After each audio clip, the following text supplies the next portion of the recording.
We're joined now by UCLA head coach Mick Cronin and student athletes Tyler Bilodeau and Sky Clark.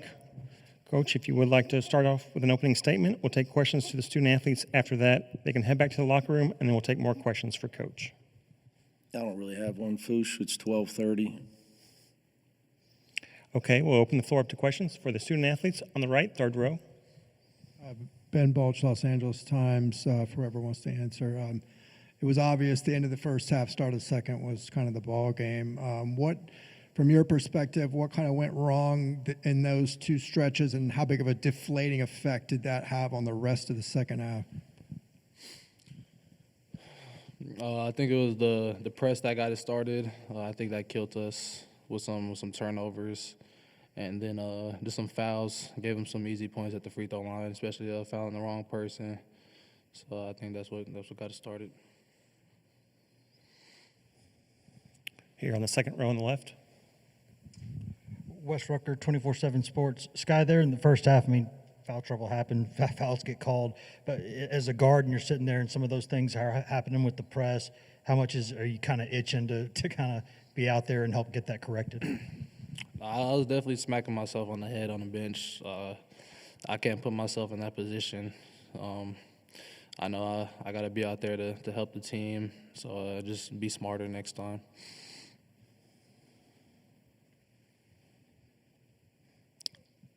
On the right, third row. Opening game went really well for you guys. What was working, the first, 17, 18 minutes, and then we talked some about, what they did from there, but how did you kind of get away from what was working so well in that first 17, 18 minutes? I think it's a lot of what Sky said there.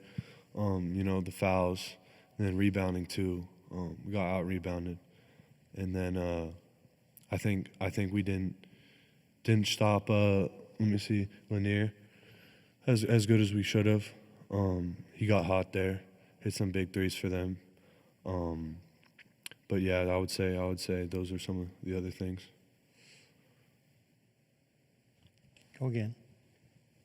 How would you guys kind of characterize, I know it's maybe hard to answer right now, but characterize the season just overall? Sky, you want to start, please?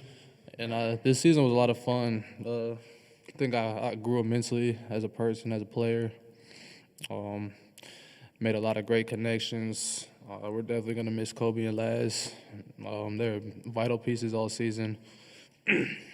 But season was fun. There was a lot of ups and downs, but we stuck through it. We stuck together through it all, and I'm super proud of everybody, coaching staff, players, managers, nutritionists, everybody. Tyler? Yeah, Sky said it perfectly.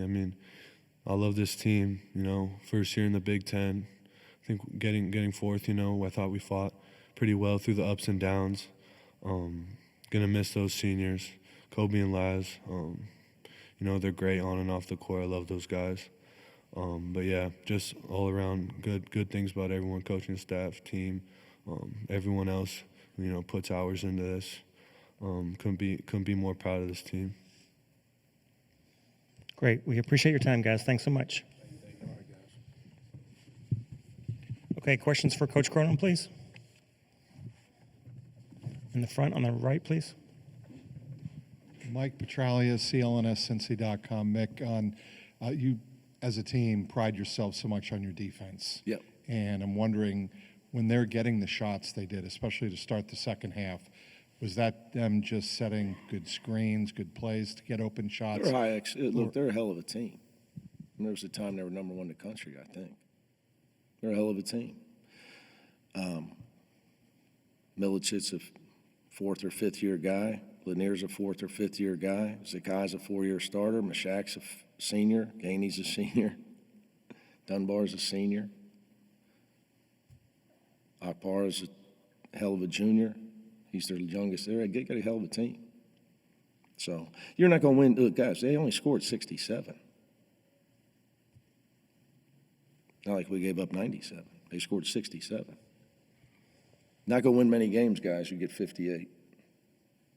So Sky not being able to play and Eric really threw us off for a long period.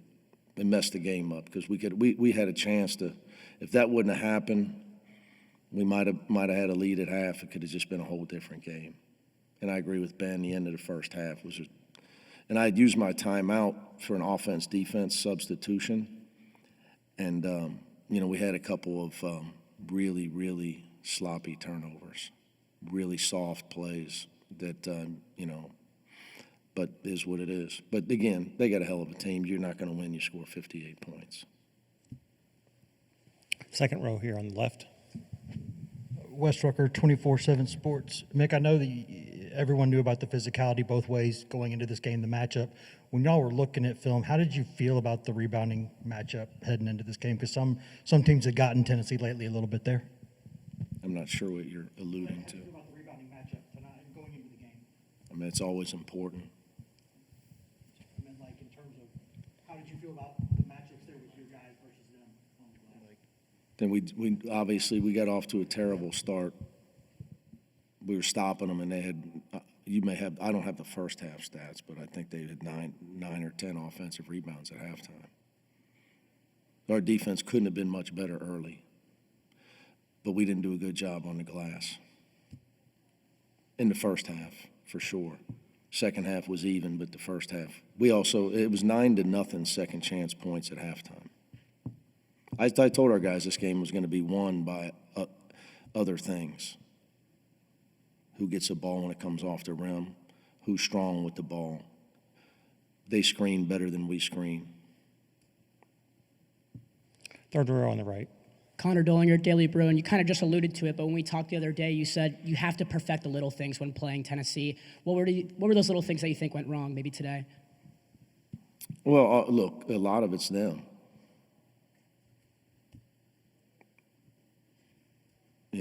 I can come in here and say, you really want the truth. They're really good. They play tremendous defense. When you do set a good screen, usually they switch it.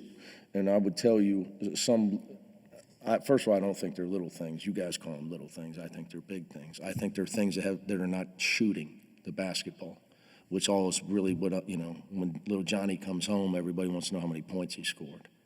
Okay, nobody asked him if he blocked out every time or did he take care of the ball. So they're big things. But what I would tell you is we didn't do a good enough job screening, and then when we did, they switched, they emergency switch. It was numerous times where they switched Zakai, Jordan Gainey, or Chaz Lanier and Meshach on to our big guy, and we did not throw him the ball. We kept dribbling the ball. And there was even one time we shot a pull-up jumper in the first half. We're winning, and Adai Mara's got a guard on him. We decided to ISO against Akpara. So our offense got us beat tonight. Our offense got us beat. Lack of execution and the end of the first half stuff. But, when you're going to play at this level, you got to be able to – you're not going to shut teams out. I've been doing this, and you're not shutting Tennessee out. Did you guys really think – we held them to 67. You want me to hold them to 57? That's not happening. Nobody held them to 57 this year would be my guess. So, offensively, we weren't good enough. Jim Alexander from the Southern California News Group. I know it's probably way too early to start thinking about then next don't year. Ask. I was going to say, at what point do you start looking forward rather than backward? Right now, guys, it's 12:40 a.m. and our season just ended. That's it. You're going to ask me about next year? Right now, my biggest concern is how bad the seats are on the Allegiant flight on that terrible plane that we're going to have to fly home tomorrow. The school bus. The cheese, the plain version of the cheese. Hang in there. And is there any chance that Doug got me some hot food, because I don't eat on game day, that I got something edible? Not next year, not right now, guys. Without asking about next year, where did this team fall short? Because obviously you've said... Well, look, we restored us back to where we need to be in the NCAA tournament. We had the 4 seed in the Big Ten tournament out of 18 teams. You know, after having almost no NIL and having to go to Europe to try to find cheap players, and the debacle and fighting through it last year and finishing 5th. But if we didn't have to do that, it put us a year behind. Okay, so I thought this group of guys did as good as they could do, Ben. I thought Eric's injury and Will had to have a little surgery in the middle of the season, threw us off. But this group of guys, you know, Adai improved. I think everybody, you know, look, you got a team where literally probably your 4 most important players are transfers. You know, they came together and had a heck of a year. You know, this team in Tennessee's great, man. They got a hell of a team. It's your greatest success as a coach in recent years has come with continuity, right? You know, Tiger, Jaime. You could say that about anybody, buddy. I mean, you know, I'm not really in the mood to talk about a different era and development. You know, it's a new era, my man. I guess my question is continuity important going forward?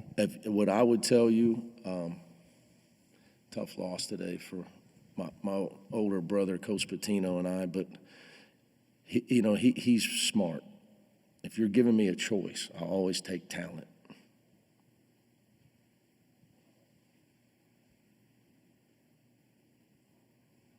Does that answer your question?